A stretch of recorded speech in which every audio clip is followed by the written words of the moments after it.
Lindsay, I don't think it's such a good idea that we continue to...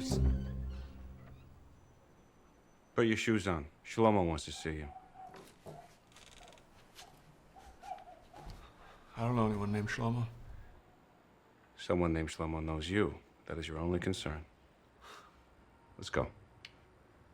Like I said, I don't know anyone. Better. I think it's better if you let me do the talking. You think?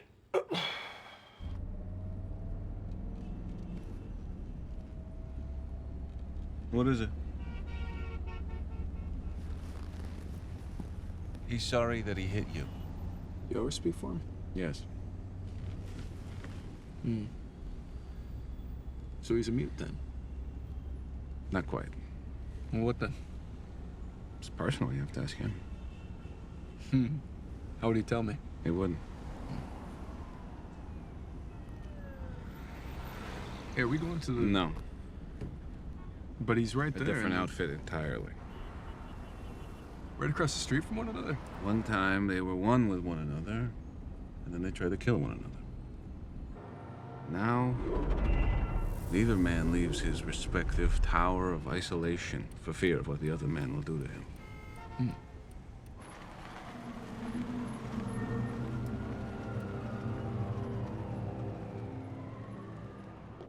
Let me guess, all the way up? Penthouse.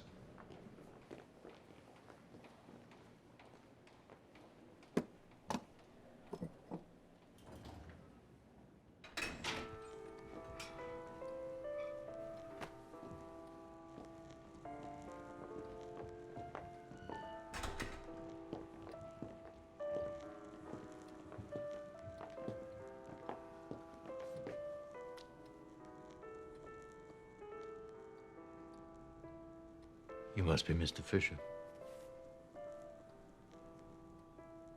Must I? Because that hasn't been working out for me lately.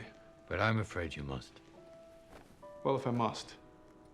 Do you know for what reason you've been brought here? For starters, I'm unlucky. The unlucky are nothing more than a frame of reference for the lucky, Mr. Fisher. You are unlucky, so that I may know that I am not. Unfortunately, the lucky never realize they are lucky until it's too late. Take yourself, for instance. Yesterday you were better off than you are today, but it took today for you to realize it. But today has arrived, and it's too late. You see?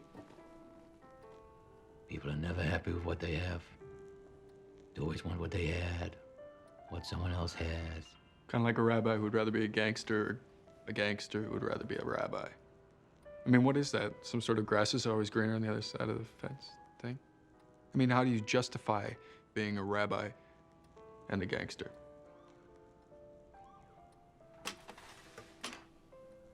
I don't. I'm a bad man who doesn't waste time wondering what could have been when I am what could have been and could not have been. I live on both sides of the fence. My grass is always green. Consider Mr. Fisher. There are two men sitting here before you, and one of them you should be very afraid of. Where's my money? Listen, I've been hearing that a lot lately. My father used to say, the first time somebody calls you a horse, you punch him on the nose. The second time somebody calls you a horse, you call him a jerk. But the third time somebody calls you a horse, well, then perhaps it's time to go shopping for a saddle.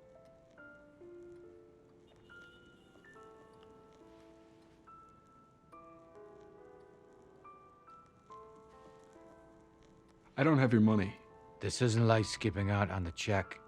You owe me money. I have interests. You owe them money. I don't even know how much money I owe you. $33,000. But I'm not Nick Fisher. And who the hell are you?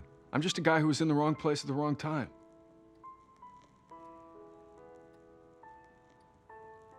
You have 48 hours to get my money.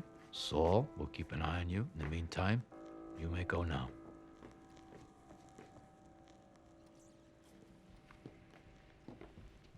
Wait, I just have one question. I wasn't frisked.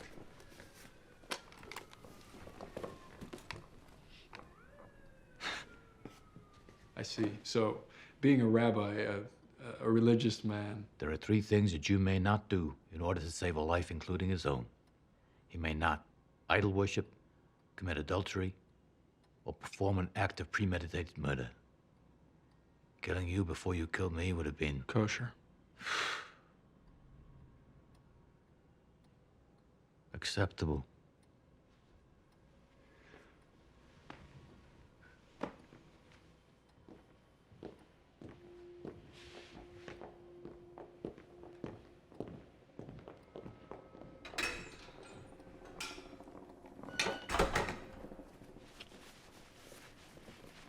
I've wired half the money to your bank in the Caymans. The other half will be deposited when our old friend is in the ground. Now I can expect that when?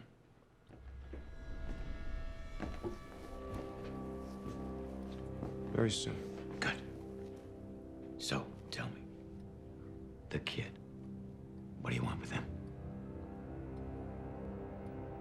The kid and I have unfinished business.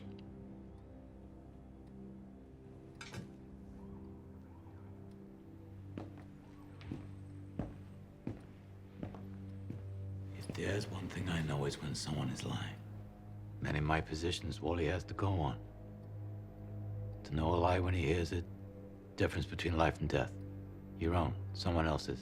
That being said, he wasn't lying. That's not Nick Fisher. I know.